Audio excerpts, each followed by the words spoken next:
luas terbesar di dunia, namanya Borsendal. Kebun anggur itu boleh di googling. So itu hasil karya nenek moyang kita. Kepiawaiannya dalam, kecerdasannya dalam bercocok tanam. So dulu nenek moyang kita kalau speak bahasa itu bisa dihukum atau dibunuh. Salah satu contoh, Syekh Yusuf itu sampai dibuang, diasingkan ke mana ibu? Sebuah pulau kecil. Buru. Pulau Buru. Robben Island. Tempat Nelson Mandela juga diasingkan, dibuang. Dan di sana, masya Allah, tandus, kalau dingin sekali, susah air laut, matahari terik panasnya minta ampun, tapi air laut dinginnya melebihi air yang dari kulkas, dingin sekali. Itu di South Africa, di Cape Town, tempat nenek moyang kita. Salah satu nenek moyang kita yang dibuang di sana.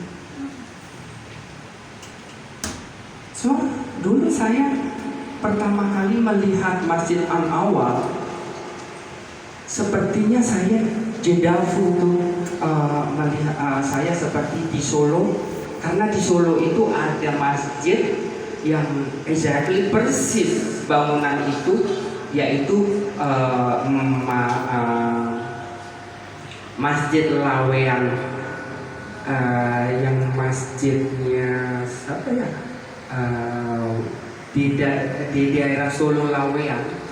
Aduh saya kok blank lupa ya. Itu di Lawean itu masjidnya exactly persis tempat pebundennya Ki Ageng Selo, putranya Ki Ageng Selo siapa? Ki Ageng Nis. Ya, Ki Ageng Nis. Itu bangunannya persis. Jadi saya seperti saya pulang ke Solo, ke daerah saya. Itu adanya di Afrika Selatan. So, setelah itu saya diajak ke pulau yang terpencil, yang paling dalam, yang paling bawah. Itu adalah Pulau Madagaskar. Pulau Madagaskar itu sendiri juga banyak orang dari Nusantara, dari Indonesia. Dia kalau bilang sepatu, sepatu, pisang, pisang, meja, meja. So, di sana juga ada bawang merah. Karena kebetulan, mari silakan. Karena kebetulan salah satu nenek moyang kita dulu yang dari Brebes. Saya dulu pernah wawancara satu keluarga. Kok kenapa you bisa menanam bawang merah? Itu dari mana? Dia bilang nenek moyang kita dari Jawa, dari Nusantara. Tapi di mana Jawanya kita tidak tahu. Kenapa kok sampai tidak tahu? Karena zaman dulu kita bicara bahasa aja bisa dibunuh, apalagi memproklamirkan asap usul. Nah itu ibu. So kita tadi dari aksara menjadi sejarah tentang nenek moyang kita yang dibuang di Robben Island, Afrika Selatan. So itu dari aksara-aksara. Jadi apakah benar,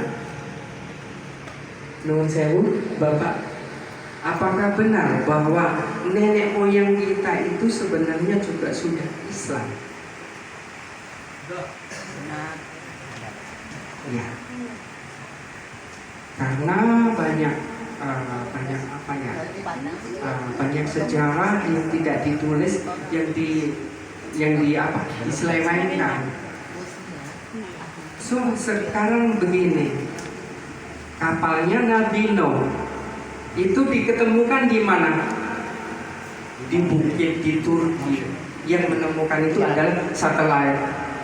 Dokter profesor yang bukan, kalau dari Indonesia mungkin bisa KKN ya.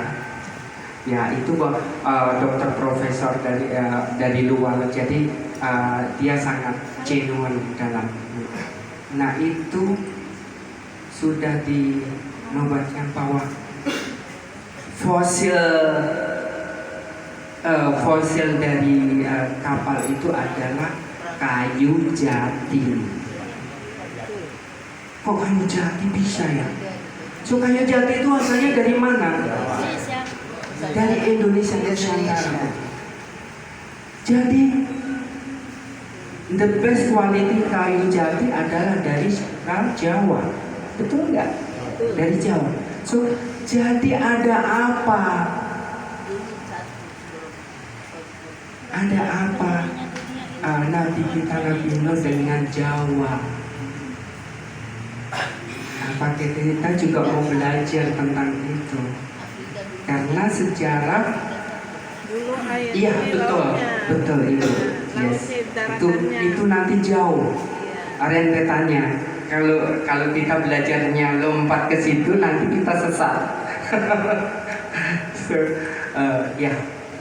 Nah itu kan menandakan bahwa itu kita itu memang dekat dengan Islam. So tapi nenek moyang itu kita itu sangat piawai dalam bersaudara, dalam bersosialisasi, dalam bertoleransi.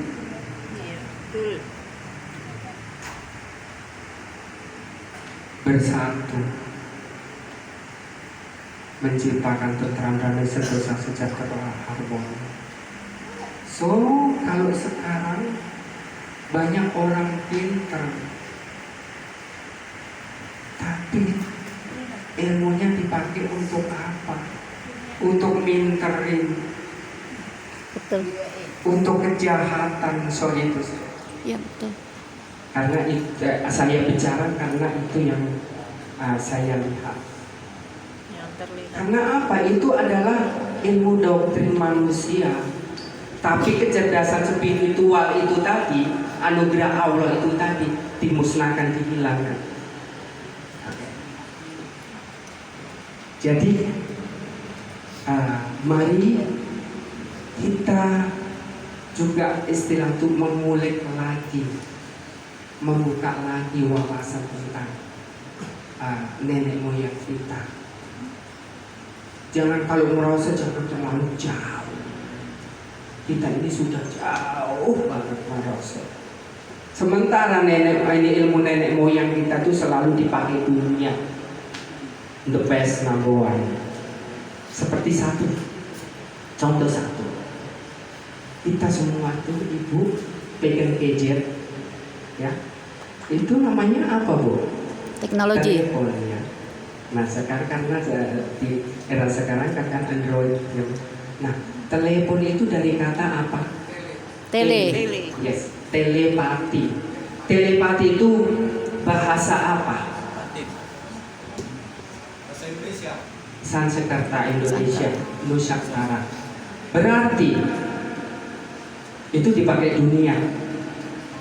Berarti telepon itu adalah ilmunya nenek moyang kita.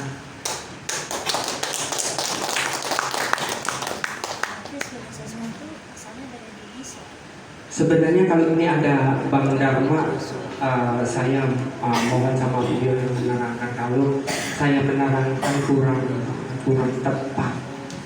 Jadi begini, dalam era globalisasi yang katanya modern, kita disuruh-suruh, didoktrin, suruh membuang ilmu-ilmu nenek moyang kita, biar mereka yang memanen. Itu fair enggak? Nggak benar. Kalau tidak fair, mari kita dukung beliau-beliau yang telah belajar demi untuk anak cucu kita. Satu kata, kalau mungkin nanti insya Allah tidak. Kalau mungkin nanti ada pandemi lagi, ibu-ibu mau divaksin. Nggak. Ibu, di negara kita sangat susah. Contohnya anak saya sekolah Kayak dipaksa ya, dipaksa vaksin. di sekolah agama di rumah pendidikan Islam yang dulu harus divaksin, tapi saya menolak. Anak-anak saya tidak boleh vaksin. Itu saya dimusuhin, Bu. Iya sama. Anak saya juga dibunuh. Dibunuh. Saya sendiri di daerah tempat saya tinggal, saya juga kok kenapa kamu nggak? Saya jelaskan tidak mempan, belum nyampe. Betul. Kita katanya orang berakhlak, beragama, tapi kok mau dimasukin barang yang tidak kita tahu, entah halal atau haram.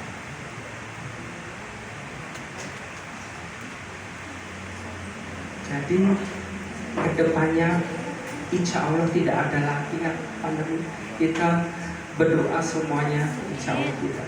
Kalaupun ya kita jangan mau divaksin, itu adalah chip. Sedang direncanakan. Merencanakan ya. Yes. Penyakit Bulan baru. Mei. Tapi Bulan Mei. ini Bu, kita dukung, kita nggak mau ya, Wajib itu. kita tolak. Wajib panangan. Karena ilmu-ilmu nenek moyang kita itu banyak dipakai untuk disesatkan, sedangkan kita tidak tahu itu ya. Terima kasih untuk saya mungkin sedikit waktu boleh ada pertanyaan-pertanyaan buat Bapak Ibu, silakan.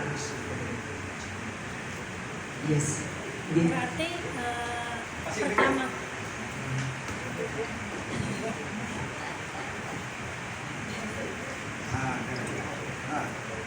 Oti tanya. Assalamualaikum. Waalaikumsalam. Saya mau nanya, berarti cikal bakal berdirinya dunia ini awalnya dari Indonesia ya? Cikal bakal berdirinya Dunia awalnya dari Indonesia ya? peradaban. Peradabannya semuanya. Peradabannya jangan bicara Indonesia ya. Oh, Indonesia belum ada. Nusantara atau iya Nusantara. Yes. Nanti kalau Indonesia ada yang cemburu sosial. Iya betul. So sekarang ini sejarah Sunda Wiwitan. Sudah. Kok dinamakan Sunda Wiwitan? Dan berdirinya tahun berapa? Kita udah tahu. Jauh sebelum yang lainnya, aku tidak nyebutin. Karena kalau kita mau belajar itu yang tadi, kita harus dari dasarnya baru selaras harmoni kalau kita nanti dari dasar. Kalau menurut saya betul Ibu. Salah satunya peninggalan Lemurian itu tadi. Ya kan? Masya Allah. Nah itu kan bukan orang Indonesia aja yang mengakui. arkeolog dari luar. Rinding. Terima kasih. Iya Ibu, ada lagi? Yes.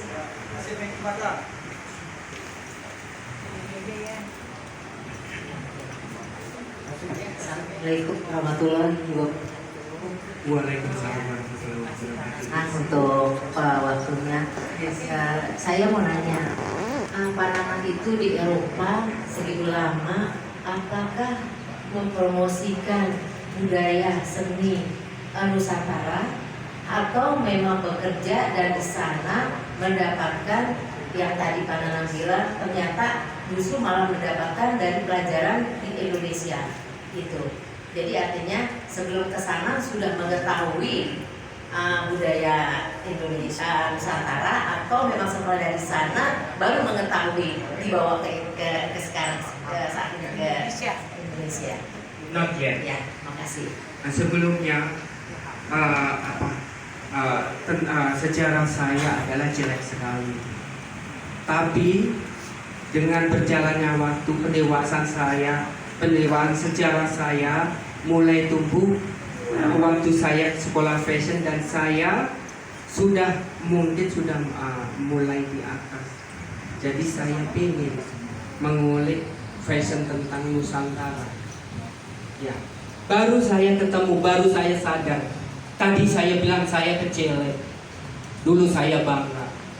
Tapi setelah melihat betapa indahnya warisan budaya nenek moyang kita, itu adalah Arca Dewi Sri, itu dari abad ke-13, yaitu Majapahit, dengan anatomi tekstur yang sangat-sangat perfect, luar biasa, tidak kekecilan, tidak rendah. Karena saya orang seni, itu adalah seninya sangat-sangat tinggi, mahakarya, so fashionable.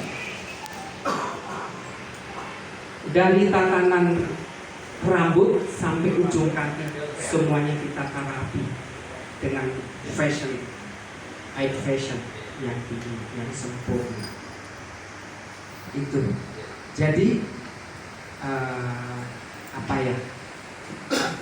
waktu dulu saya di sana, Bu, memang saya tidak kurang peduli, Bu. Kurang peduli waktu. Oh ya, waktu saya baru di sana, ya saya asik dengan dunia saya. Saya menimba ilmu di sana. Nggak taunya saya kecil, ilmu yang dari Nusantara lebih komplit. Nggak taunya itu semuanya muaranya dari Nusantara. Ibu, so kenapa kok saya berkesempatan bisa mengumpulkan benda-benda sejarah? Ya, bagus Ibu. Jadi dulu saya kan bekerja sama beliau, Nelson Mandela dan keluarganya. Saya sebagai stylistnya. Jadi kalau kemana-mana saya banyak ikut dengan protokol beliau. Bahkan dulu mau belanja aja kita naik jet pribadi, sudah umum. Itu hanya untuk belanja. So dulu saya sering ke Indonesia, South Africa, London, Indonesia, South Africa, London. Karena beliau Nelson Mandela itu punya rumah di London, ya. Jadi sering pulang juga ke sana. So di London itu banyak peninggalan kita yang ada di sana. Salah satunya saya sebutkan Galeri Christie. Betul Romo? Nah itu isinya Masya Allah, benda-benda bersejarah milik nenek moyang kita. Jadi ada beberapa Nelson Mandela, beliau, bapak saya bilang beliau karena respect saya adalah Madiba, bapak aku ini. Itu menyuruh saya membawa pulang itu banyak. Ya, beliau yang bayarin, beliau nebus supaya dibawa saya pulang ke Nusantara.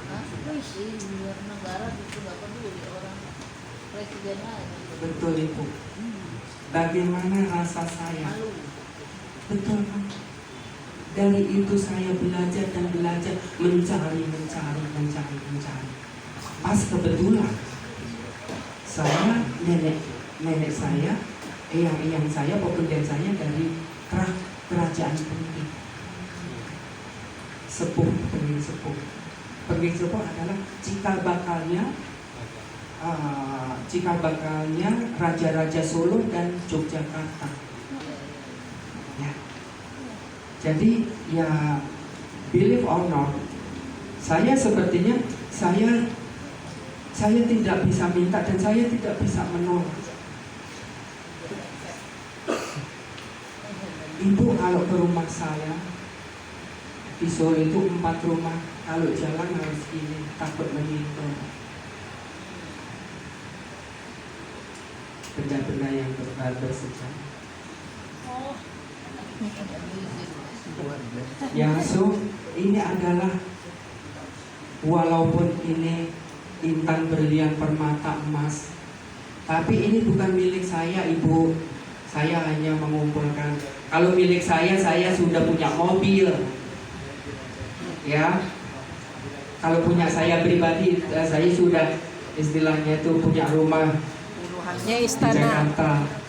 Punya istana ya.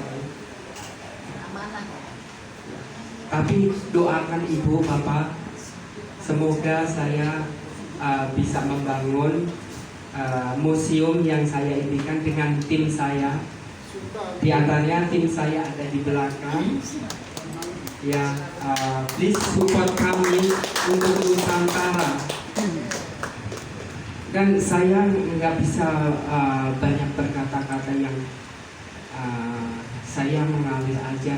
Kata-kata saya mungkin kurang baik, kurang sempurna, yaitu saya dalam berkata, saya tidak bisa menyusun kata-kata yang bagus.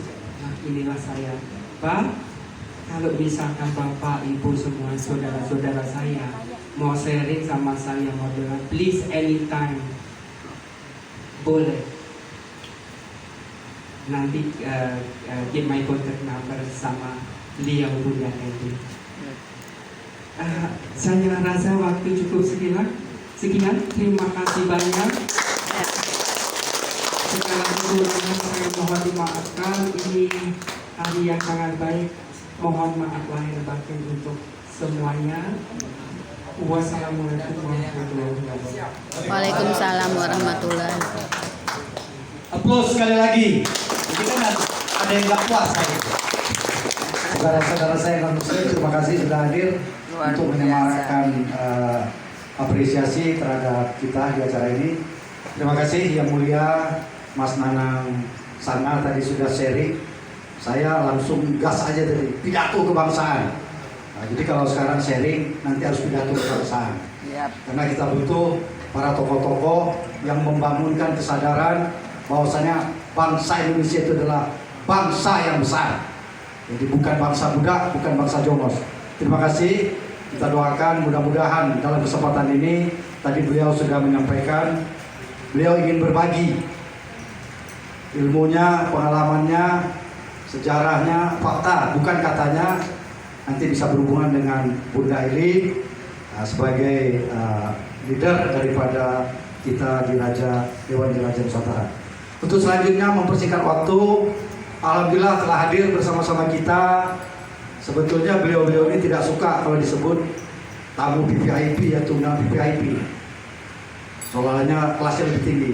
Tapi kita bicara fakta, memang beliau adalah orang-orang yang membedakan kita. Itu adalah ilmu. Selamat datang kepada Ibu Sri Sundari. Beliau adalah di Sekretariat DPD RI. Nah, hadir bersama Singa. Jadi itu yang saya sebut kemarin adalah pejabat tinggi negara. Jadi mudah-mudahan beliau hadir di sini nanti akan memberikan kata sambutan. Selanjutnya saya sudah kenal namanya, sudah sangat terkenal. tapi baru kenal hari ini, ketemu hari ini. Saya manggilnya abang saja karena orang Sumatera. Bang Haidar Alwi, silakan tepuk tangan. Beliau pendiri Institut Haidar Alwi dan ya nanti akan beliau sampaikan. Kalau saya sampaikan terus bang, nanti abang mau pidato apa lagi kan? Jadi cara kultum nanti. Untuk itu saya minta kepada senior saya, karena asal usul negara kita ini adalah para leluhur kita, para raja-raja kita. Dan hari ini ada seorang senior kita, beliau sudah purna. Kalau dulu ke taman ini, beliaulah itu yang mengelola, manajemen, bikin acara budaya di taman ini saja, itu yang mulia Bapak Ahmad Sutoib untuk memberikan pandangan atau berbagi sharing tentang kebudayaan Kedaton Nusantara. Kami persilakan dengan hormat.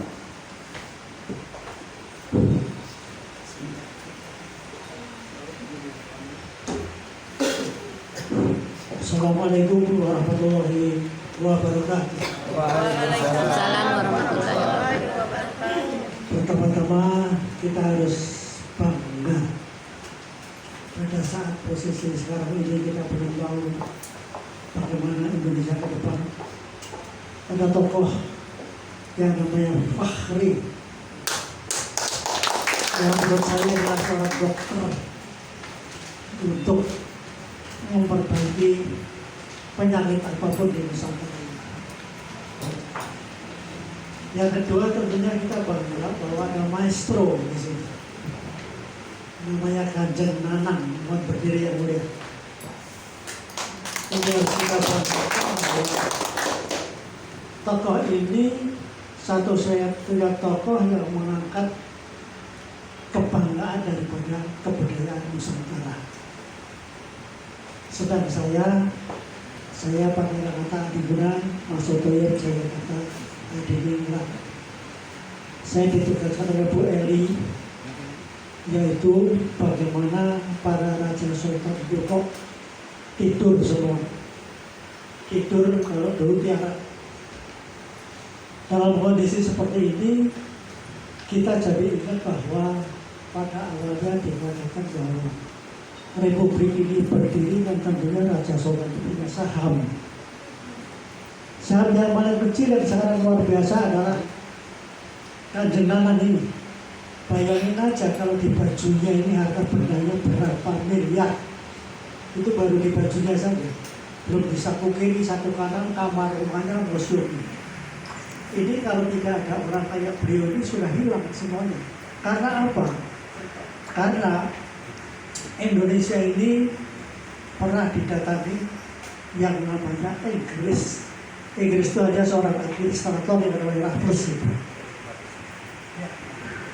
Nah, pada saat dia di Indonesia, apa yang pertama kali dia pakai untuk menjajah Nusantara ini? Ternyata satu-satunya jalan yang dipakai adalah kebudayaan. Nah, padahal Republik ini sekarang berdiri sampai 79 tahun ini, hari ini, abad ini, dan kekuasaan pada hari ini, kebudayaan dipinggirkan. Terbukti di UUD 45 2002 sudah dirubah. Tidak ada lagi kebudayaan, itu nggak ada. Tidak ada lagi puncak-puncak budaya sebagai kekayaan bangsa, itu tidak ada lagi.